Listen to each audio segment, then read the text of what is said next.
할렐루야. 말씀을 함께 봅니다. 다니엘서 12장 3절. 지혜 있는 자는 궁창의 빛과 같이 빛날 것이요 많은 사람을 옳은 곳으로 돌아오게 한 자는 별과 같이 영원토록 빛나리라. 아멘. 하나님께서 요한계시록에 계시를 준 목적이 있어요. 그 목적이 무엇이냐 하면 보고 들은 것을 증거하는 자가 되라. 이것이 다니엘서를 우리에게 준 목적입니다. 그래서 1장 3절은 말합니다. 이 말씀을 읽고 듣는 자, 이 가운데 기록한 것을 지켜 행하는 자는 복이 있나니. 하나님은 사도 요한을 불러서 이것을 전부 보고 듣게 하셨어요. 그리고 그를 통하여서 증언하는 삶을 살게 하셨습니다. 요한은 그의 인생 전체를 통해서 이것을 보고 난 이후에 더욱더 이것의 중요성을 깨닫고 이것을 전하는 삶을 그대로 살아냈습니다. 이제 이 바톤이 우리에게 전하여졌어요. 여러분, 우리는 계시록을 아는 자가 되어야 합니다. 성경은 전부 계시로 기록되어져 있어요. 하나님의 감동으로 기록된 것으로. 성경은 누구에 대해서 말하고 있을까요? 예수 그리스도. 이걸 다른 말로 말하면 하나님 나라라고 표현할 수 있습니다.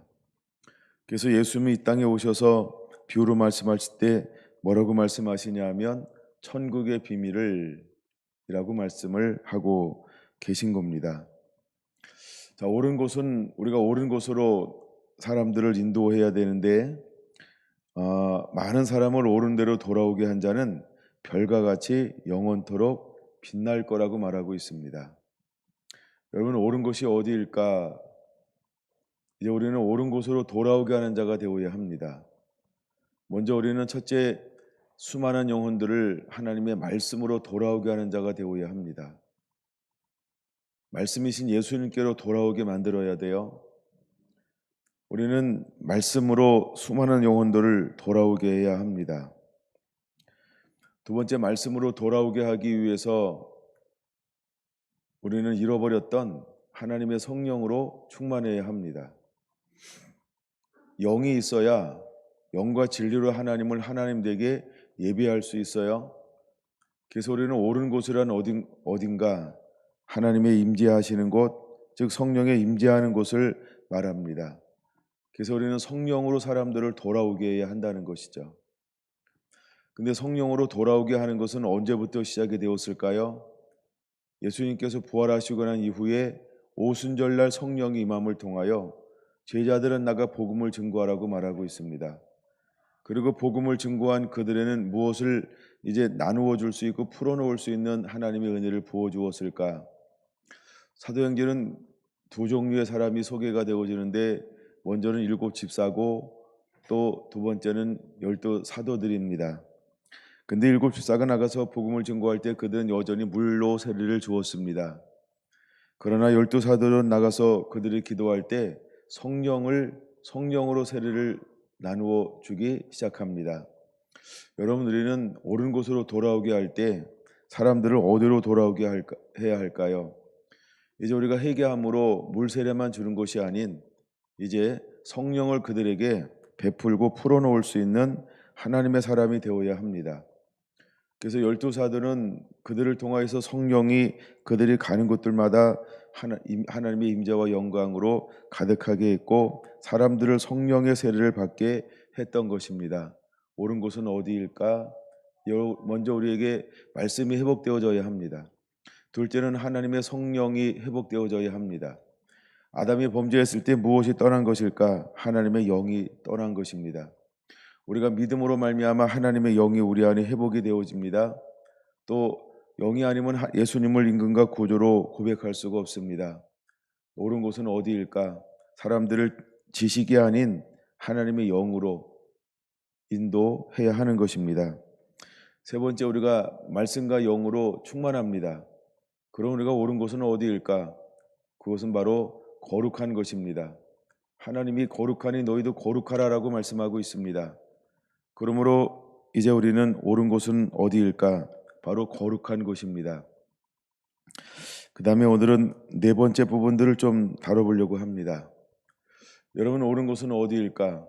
이제 우리가 말씀과 성령으로 충만해지고 예수님을 닮아가는 삶을 거룩하게 되어집니다. 그런 거룩하게 되어지면 그 다음에 우리가 살아야 될 것은 무엇일까? 바로 예수님을 닮는 것입니다. 오늘은 예수님을 닮아야 한다라고 하는 이 부분에 대해서 좀 더 말씀을 다루어 보려고 합니다. 여러분, 예수님을 닮아가는 가장 큰 기쁨을 가졌던 사람 중에 한 사람이 누구냐 하면 바로 사도 요한인 것입니다.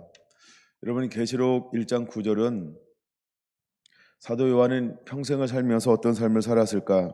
예수의 환란에 동참하는 삶을 살았고 하나님의 나라를 이루는 삶을 살았고 그 다음에 그는 복음 때문에 하나님 모든 것을 참는 참음의 삶을 살았습니다. 그는 누구를 닮아가는 사람이었을까? 나의 스승이었고 날 부르셨던 구주이신 예수 그리스도 한 분을 닮아가는 삶을 살았던 사람이 바로 요한 사도인 것입니다.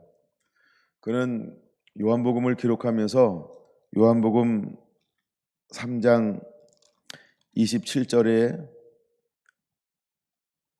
이렇게 고백을 하고 있습니다.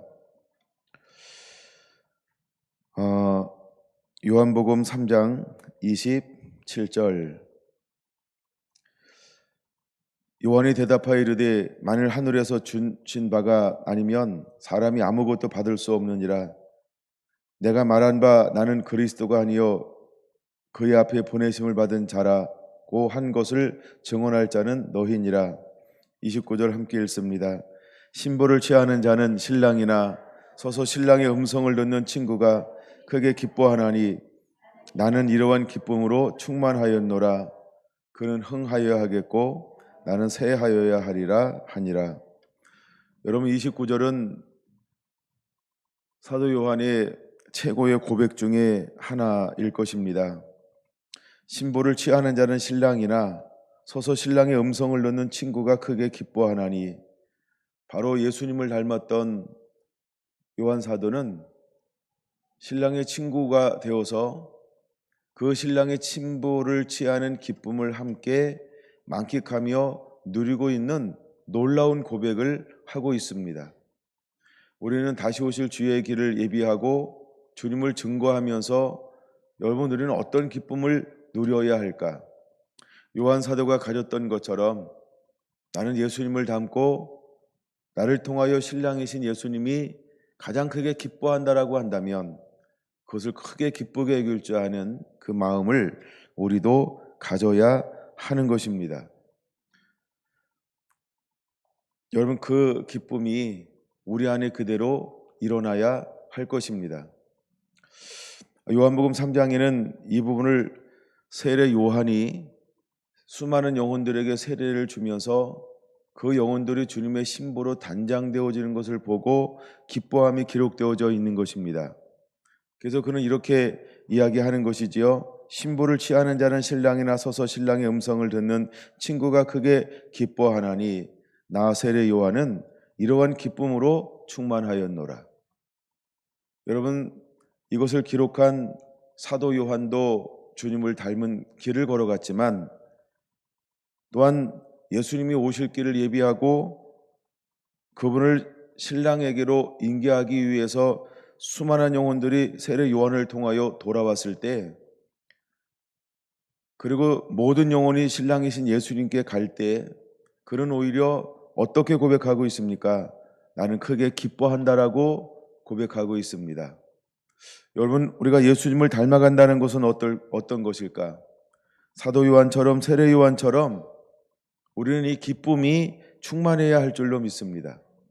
이것을 나의 영광으로 취하는 것이 아닌 세례 요한처럼 그는 흥하여야 하겠고 나는 새하여야 하리라 라고 하는 고백이에 우리의 삶을 세워지게 되기를 원합니다.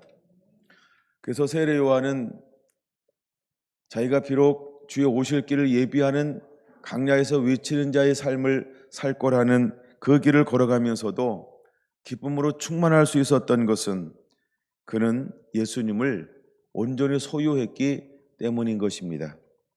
여러분, 성경은 친구라고 하는 표현을 몇 번 하고 있습니다. 친구는 누가 친구가 될 수 있을까라고 할 때에 시편에는 하나님을 경외하는 자가 그의 친구다라고 말합니다. 요한복음에는 하나님의 말씀을 가지고 지키는 자라가 친구라고 말합니다. 여러분, 우리가 세례 요한처럼 우리는 예수님을 닮아가는 자가 되어야 합니다. 예수님은 누구를 친구로 둘까? 여러분, 예수님을 닮지 않는데 친구가 될 수 있을까요? 그래서 예수님은 하나님의 말씀을 지켜 행하는 자였고, 마찬가지로 하나님의 말씀을 지키는 자를 하나님은 친구라고 일컬음을 받는다라고 말하고 있습니다. 근데 예수님보다 먼저 오셔서 수많은 신부들을 주님께로 인도하는 그는 예수님에게는 어떤 사람이었을까? 그는 이렇게 고백하고 있는 것입니다. 신부를 취하는 자는 신랑이나 서서 신랑의 음성을 듣는 친구가 크게 기뻐하나니 나는 이러한 기쁨으로 충만하였노라. 그는 친구로서 친구를 닮은, 즉 세례 요한이 예수님을 닮은 것으로 인하여서 수많은 사람들을 예수님께로 인도하는 것으로 큰 기쁨을 누렸다는 것입니다. 이것은 어디서부터 나올 수 있는 것일까? 그의 마음, 그의 성품이고 그의 삶이었다는 것입니다. 여러분, 우리 안에도 이 기쁨이 충만하게 되기를 원합니다. 요한복음 5장 19절은 이렇게 말합니다. 그러므로 예수께서 그들에게 이르시되 내가 진실로 진실로 너희에게 이르노니 아들이 아버지께서 하시는 일을 보지 않고는 아무것도 스스로 할 수 없나니 아버지께서 행하시는 그것을 아들도 그와 같이 행하느니라. 아버지께서 아들을 사랑하사 자기가 행하시는 것을 다 아들에게 보이시고 또 그보다 더 큰 일을 보이사 너희로 놀랍게 여기게 하시리라. 아버지께서 죽은 자들을 일으켜 살리신 같이 아들도 자기가 원하는 자들을 살리느니라. 아버지께서 아무것도 심판하지 아니하시고 심판을 다 아들에게 맡기셨으니 이는 모든 사람으로 아버지를 공경하는 것 같이 아들을 공경하게 하려 하심이라. 아들을 공경하지 아니하는 자는 그를 보내신 아버지도 공경하지 아니하느니라. 내가 진실로 진실로 너희에게 말하노니 내 말을 듣고 또 나 보내신 이를 믿는 자는 영생을 얻었고 심판에 이르지 아니하나니 사망에서 생명으로 옮겼느니라. 25절 진실로 진실로 너희에게 이르노니 죽은 자들이 하나님의 아들의 음성을 들을 때가 오나니 곧 이때라. 듣는 자는 살아나리라. 아버지께서 자기 속에 생명이 있음 같이 아들에게도 생명을 주어 그 속에 있게 하셨고 또 인자됨으로 말미암아 심판하는 권한을 주셨느니라. 이를 놀랍게 여기지 말라. 무덤 속에 있는 자가 다 그의 음성을 들을 때가 오나니 선한 일을 행한 자는 생명의 부활로 악한 일을 행한 자는 심판의 부활로 나아오리라. 30절 같이 읽습니다. 내가 아무것도 스스로 할 수 없노라. 듣는 대로 심판하노니 나는 나의 뜻대로 하려 하지 않고 나를 보내신 이의 뜻대로 하려 함으로 내 심판은 의로우니라. 아멘. 하나님의 아들이신 예수님은 이 땅에서 무엇을 보여주고 있나요? 그는 하나님이 보여주신 대로 하나님께 듣는 대로 그대로 이 땅 가운데서 순종했다라고 말합니다. 여러분, 순종했다라고 하는 말을 이렇게 한번 바꿔보려고 합니다. 예수님은 하나님이 보여준 그대로 하나님을 닮아 하나님을 닮으려고 했습니다. 예수님은 하나님께서 들려주신 그대로 행동을 했던 것처럼 예수님은 아버지의 말 듣는 그대로 행동했습니다. 여러분, 예수님을 보면 누구를 볼 수 있는 걸까요? 바로 하나님을 볼 수 있는 것입니다. 왜냐하면 예수님은 하나님이 보고 들은 그대로를 삶으로 나타내기 때문입니다. 그래서 우리는 이렇게 표현할 수 있죠. 예수님은 누구를 닮은 걸까? 그의 아버지이신 하나님을 닮았습니다. 이제 예수님은 우리에게 요구합니다. 너희도 내가 듣고 내가 행한 것처럼 너희도 행하는 자가 되라. 여러분, 예수님은 우리에게 예수님을 닮기를 기꺼이 초청하고 있습니다. 그러므로 예수님이 걸어간 길을 저와 여러분들도 걸어가야 합니다. 그랬더니 하나님은 예수님에게 심판하는 모든 고난과 심판할 수 있는 모든 하나님의 고난을 위임해 주었습니다. 신앙 고백한 자에게 예수님은 무엇을 넘겨주었을까요? 그래서 심판하는 고난도 하나님께 넘겨 주었습니다.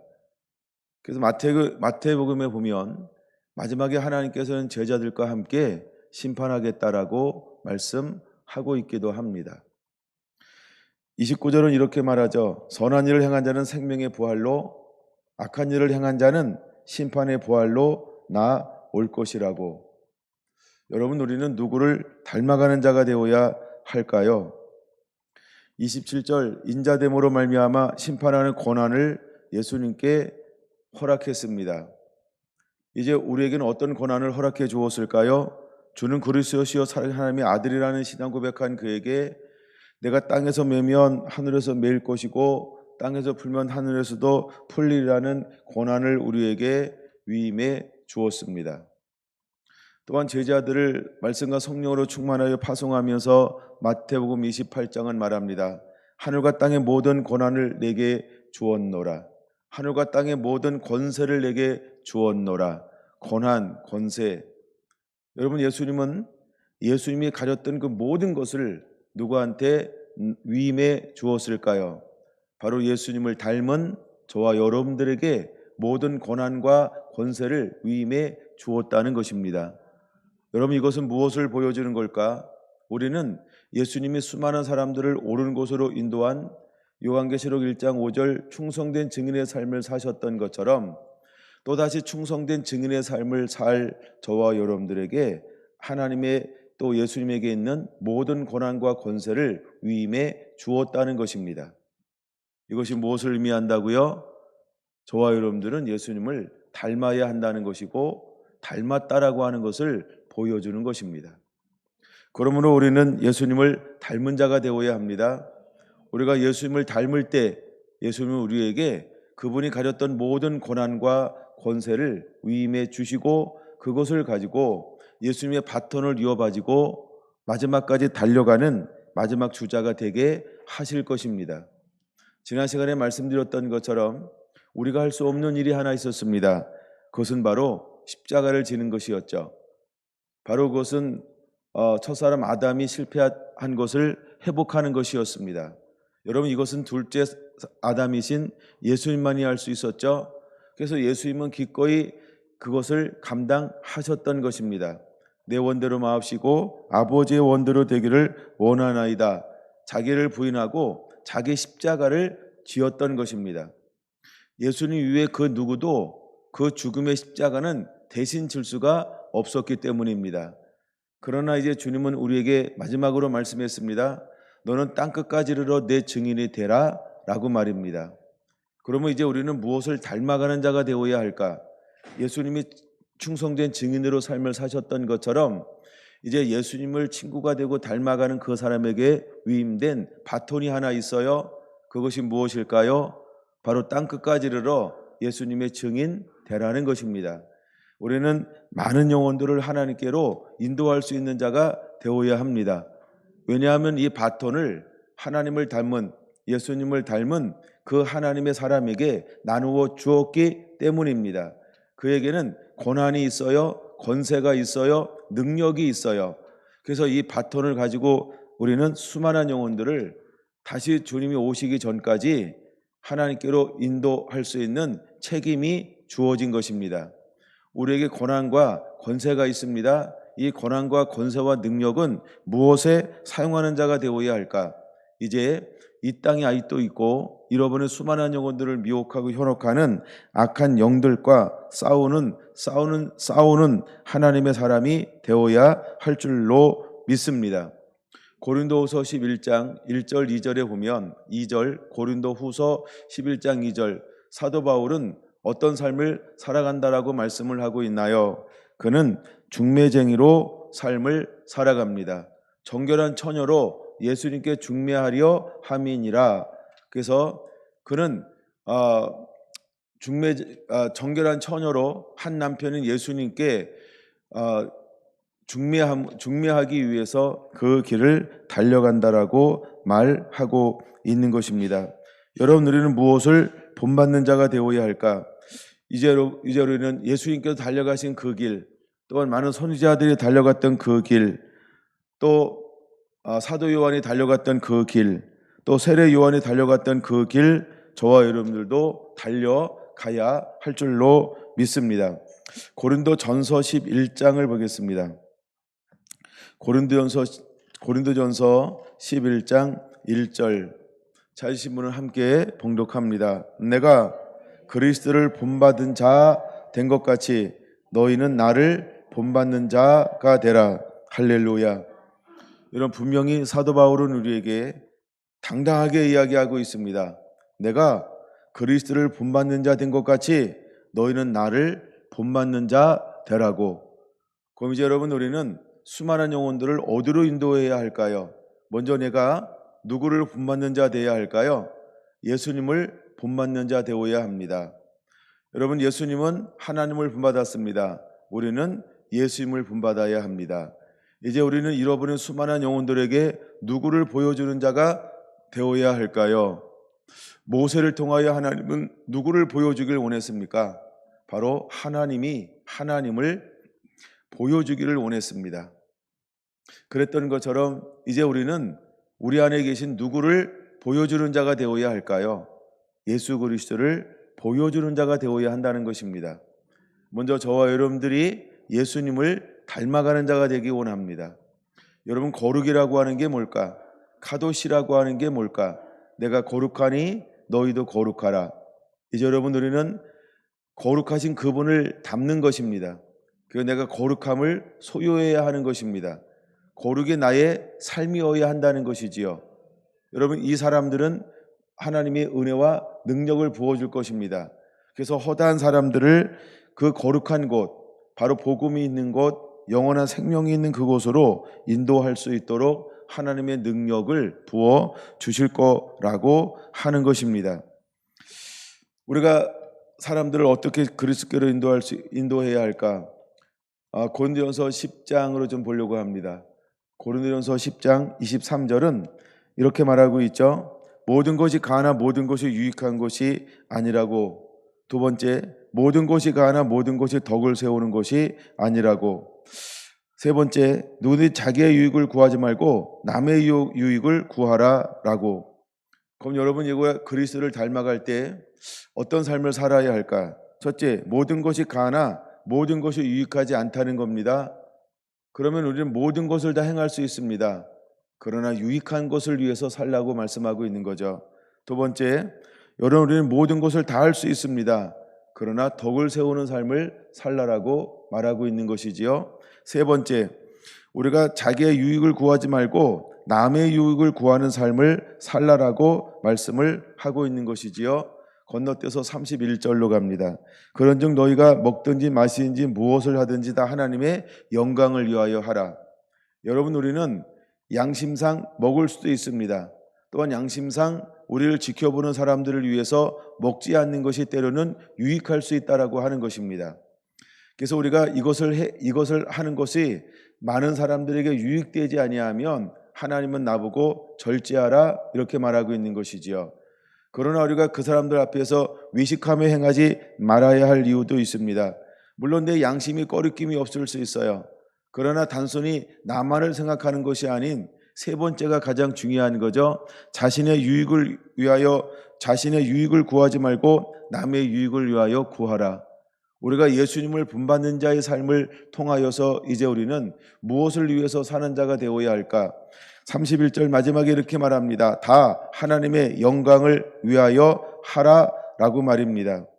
32절 33절 유대인이나 헬라인이나 하나님이나 교회 앞에서 교회나 거치는 자가 되지 말고 33절 같이 읽습니다. 나와 같이 모든 일에 모든 사람을 기쁘게 하여 자신의 유익을 구하지 아니하고 많은 사람의 유익을 구하여 그들로 구원받게 하라. 아멘. 우리가 닮는다라고 하는 것은 어떤 삶을 살아야 할까? 여러분, 나의 유익을 구하는 것이 아닌 다른 사람들의, 많은 사람들의 유익을 구하여 사는 삶을 살라라고 말씀을 하고 있는 것입니다.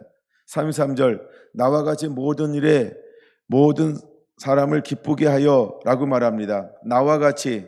여러분, 사도 바울은 당당하게 그렇게 이야기하고 있습니다. 그는 자신의 유익을 위하여 살지 않았습니다. 그는 부름받은 이후에 자신의 유익을 위하여 살지 않고 많은 사람들에게 유익, 즉 하나님이 기뻐하시는 그 유익, 어떻게 하면 한 영혼이라도 더 예수님께로 인도할까라고 그 유익, 오직 그거 하나만 생각하는 삶을 살았다는 겁니다. 이제 우리가 계시록이 우리가 풀어지고 또 마지막 때 신랑을 맞이하고 수많은 영혼들을 예수님께로 인도하기 위해서 여러분, 우리는 어떤 삶을 살아야 할까? 모든 일에 모든 사람을 기쁘게 하는 삶을 살아야 할 줄로 믿습니다. 많은 사람의 유익을 구하여 그들로 구원받게 하는 삶을 살아야 할 줄로 믿습니다. 그러면서 하는 말이 11장 1절을 하고 있는 것입니다. 내가 그리스도를 본받는 자 된 것 같이 너희는 나를 본받는 자 되라 라고 말입니다. 이제 여러분, 우리는 누구의 유익을 구하는 삶을 살아야 할까요? 이제 여러분, 우리는 누구의 유익을 위해서 사는 삶을 살아야 할까요? 고린도전서 9장을 한번 보겠습니다. 고린도전서 9장 19절은 이렇게 말합니다. 내가 모든 사람에게 자유로우나 스스로 모든 사람에게 종이 된 것은 더 많은 사람을 얻고자 함이라 라고 말하고 있습니다. 20절 유대인들에게 내가 유대인답게 된 것은 유대인들을 얻고자 하며 율법 아래에 있는 자들에게나 내가 율법 아래에 있지 아니하나 율법 아래에 있는 자같이 된 것은 율법 아래에 있는 자들을 얻고자 함이요. 율법 없는 자에게는 내가 하나님께는 율법 없는 자가 아니요 도리어 그리스도의 율법 아래에 있는 자이나 율법 없는 자와 같이 된 것은 율법 없는 자들을 얻고자 함이라. 약한 자들에게 내가 약한 자와 같이 된 것은 약한 자들을 얻고자 함이요 내가 여러 사람에게 여러 모습이 된 것은 아무쪼록 몇 사람이라도 구원하고자 함이니 라고 그는 고백하고 있습니다. 그는 자신의 유익을 위하여 살지 않고 다른 사람들에게 유익을 구하였다. 그 목적과 이유가 무엇이냐 하면 그들을 얻고자 함이라는 것입니다. 그래서 근데 이 삶을 살았던 분이 어떤 분이라고 그는 고백하고 있는 겁니까? 예수님도 많은 사람들을 얻고자 그 삶을 사셨다는 것입니다. 그래서 예수님의 삶 자체가 율법을 가진 사람들에게, 그 시대의 정통을 가진 사람들에게, 그 시대를 간장하는 종교적인 영을 가지고 있는 사람들에게는 예수님은 부닥김이 되었고 걸림이 되었다는 것입니다. 근데 사도 바울은 누구를 닮았냐 하면 바로 그 길을 걸어가신 예수님을 닮아서 그 길을 걸어가는 나는 충성된 증인이다, 이렇게 고백하고 있는 것입니다. 바로 그것이 11장 1절에 내가 예수님을 본받는 자 된 것처럼 너희는 나를 본받는 자가 되라. 10장이나 9장에 이 길을 먼저 걸어가신 분이 누구라고 말하고 있는 걸까요? 예수님이 먼저 이 길을 걸어갔다는 것입니다. 그래서 예수님은 참된 증인이라고 하는 것이죠.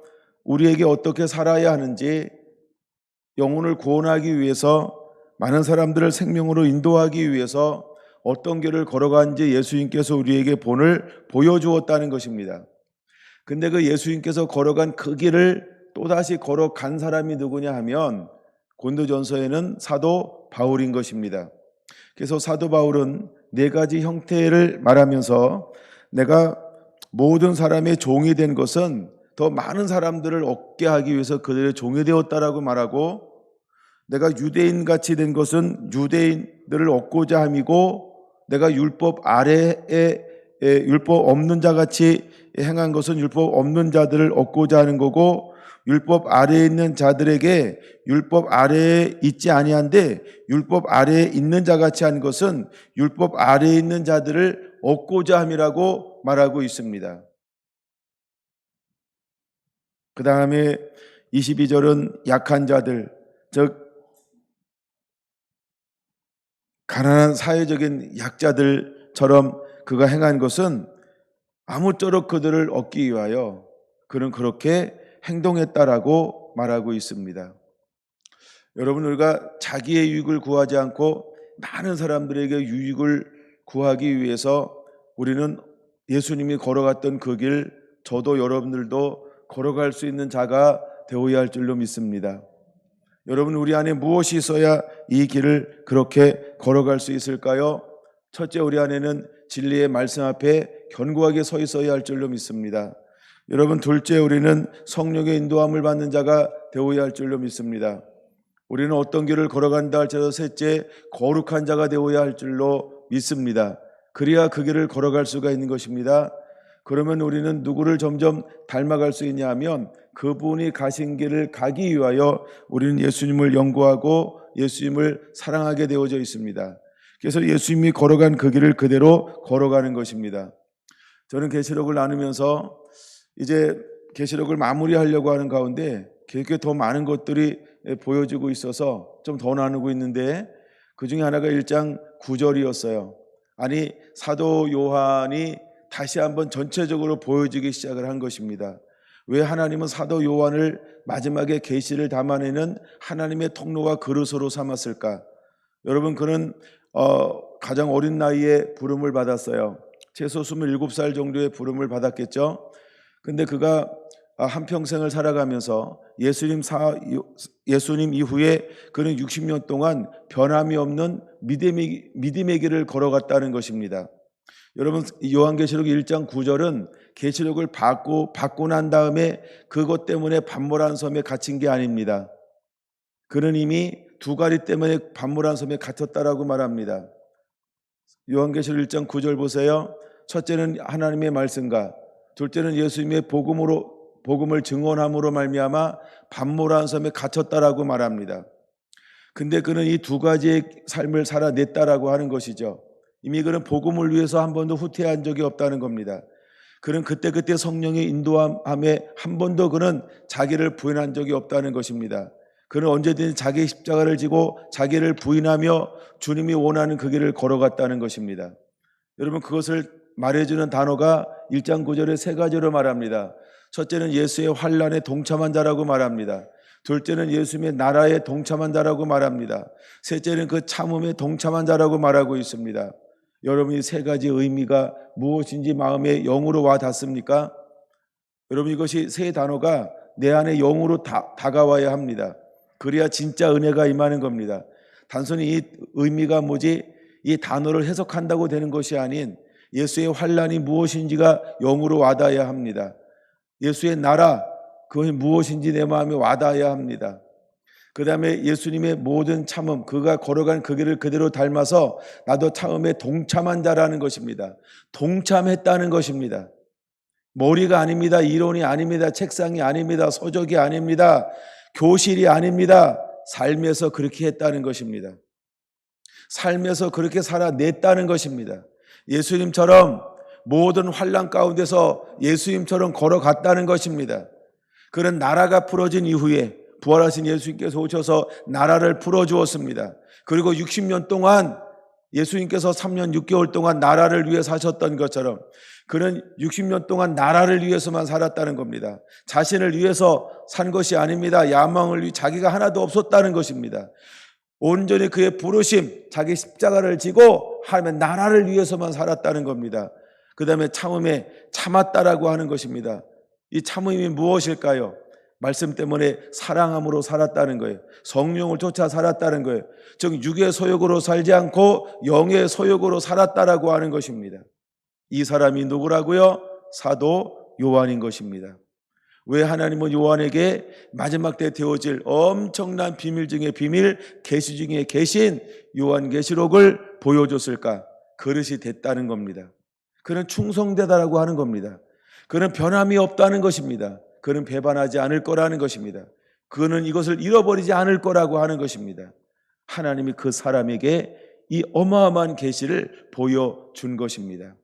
그럼 여러분 마지막에 계시를 열어가고 두 증인처럼 주의 손에 붙들려서 마지막 대부분과 대추수 잃어버린 영혼들을 또다시 신랑이신 예수님께로 기쁨으로 인도할 사람들은 어떤 성품, 어떤 삶, 어떤 마음을 가진 사람일까요? 여러분, 우리는 진리 안에 견고하게 서 있어야 합니다. 성령의 사람이어야 할 줄로 믿습니다. 거룩한 사람이어야 할 줄로 믿습니다. 여러분, 우리 교회가 성결한 교회처럼 성결한 교회, 성결한 사람이어야 할 줄로 믿습니다. 여러분, 그는 예수님만 닮은 사람이어야 할 줄로 믿습니다. 그리고 마지막 하나 더 남았어요. 다음 시간에 나눌 겁니다만 그것은 사랑하는 사람이라는 것입니다.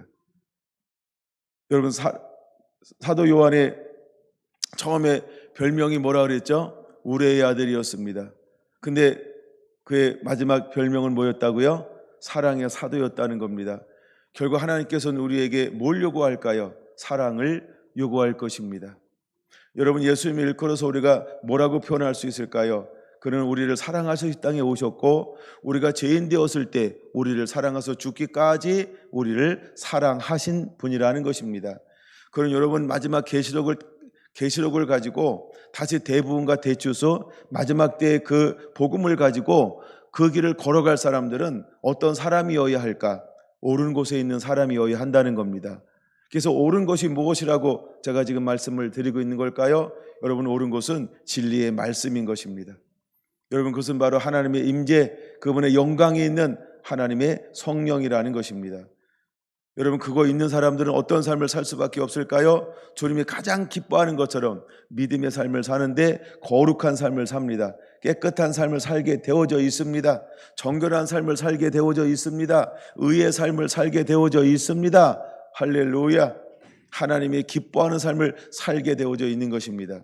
그는 더 이상 육을 쫓지 않습니다. 자신의 야망을 추구하지 않습니다. 그는 온전히 그 안에 예수님 한 분만 존재하게 될 것입니다. 여러분, 이 사람은 날마다 무엇을 바라보는 자일까? 시편 24편처럼 하나님의 얼굴을 구하는 자입니다. 그는 하나님의 얼굴을 바라본다는 것입니다. 그는 예수님을 닮아간, 예수님이 걸어간 그 길 발자국을 그대로 따라가는 자라고 하는 사실입니다. 여러분, 우리는 그 길을 걸어가는 자가 되어야 합니다. 그렇게 이제는 수많은 사람들을 예수님께로 인도하여 낼 수 있는 하나님의 사람들이 되기를 예수님의 이름으로 축원합니다. 여러분, 이제 현수막을 하나 바꿨는데요, 정말 저렇게 수많은 사람들을 그릇에 담아서 하나님께로 돌려드릴 자, 드릴 자가 누구일까요? 그는 깨끗한 자라고 하는 겁니다. 그는 정결한 자라고 하는 것입니다. 그는 예수님을 닮은 자라고 하는 것입니다. 여러분, 아무쪼록 예수님을 닮아가는 자가 되기를 예수님의 이름으로 축원을 드립니다. 그렇지 않으면 우리가 이 사역과 부르심에서 온전히 쓰임 받을 수 없다는 것이지요. 23절 좀 더 읽어볼까요? 내가 복음을 위하여 내가 고린도전서 9장 23절, 내가 복음을 위하여 모든 것을 행함은 복음에 참여하고자 함이라. 할렐루야. 27절, 내가 내 몸을 쳐 복종하게 함은 내가 남에게 전파한 후에 자신이 도리어 버림을 당할까 두려워함이로다. 할렐루야. 바로 이것이 예수님을 닮은 자가, 예수님이 닮은 자만이 걸어갈 수 있는 그 고백이고 그 길인 것을 우리에게 보여주고 있는 것입니다. 아가서를 좀 한번 보겠습니다. 주님을 닮았다라고 하는 것이 어떤 표현일까를 한번 좀 살펴보려고 합니다. 아가서 7장 1절에서 9절까지는 이 신부의 모습을 신랑이 이야기하고 있는 것이죠. 즉 이건 뭘 말하고 있는 거냐 하면 예수님을 닮았다라고 하는 게 무엇인지를 보여주는 것입니다. 1절 귀한 자에 따라 신을 신은 내 발이 어찌 그리 아름다운가. 내 넓적다리는 둥그러서 숭늉공의 손이 만든 구슬개미 같구나. 배꼽은 섞은 포도주를 가득히 부은 둥근 장 같고 허리는 백합화로 두른 밀단 같구나. 도유방은 암사슴의 쌍태 새끼 같고 목은 상아 망대 같구나. 눈은 헤스본 바드람빔 문 곁에 있는 연못 같고 코는 다메섹을 향한 레바논 망대 같구나. 머리는 갈대산 같고 드리운 머리털은 자줏빛이 있으니 왕이 그 머리카락에 매였구나. 사랑아 내가 어찌 그리 아름다운지 어찌 그리 화창한지 즐겁게 하는구나. 내 키는 종려나무 같고 내 유방은 그 열매송이 같구나. 내가 말하기를 종려나무에 올라가서 그 가지를 잡으리라 하였나니 내 유방은 포도송이 같고 내 콧김은 사과 냄새 같고 내 입은 좋은 포도주 같을 것이니라. 할렐루야. 여러분 이것이 바로 우리의 모습이라는 것입니다. 이것이 우리의 모습이어야 한다는 것입니다. 이것이 신부의 모습이어야 한다는 것입니다. 이것이 신랑이 보는 신부의 모습이어야 한다는 것입니다.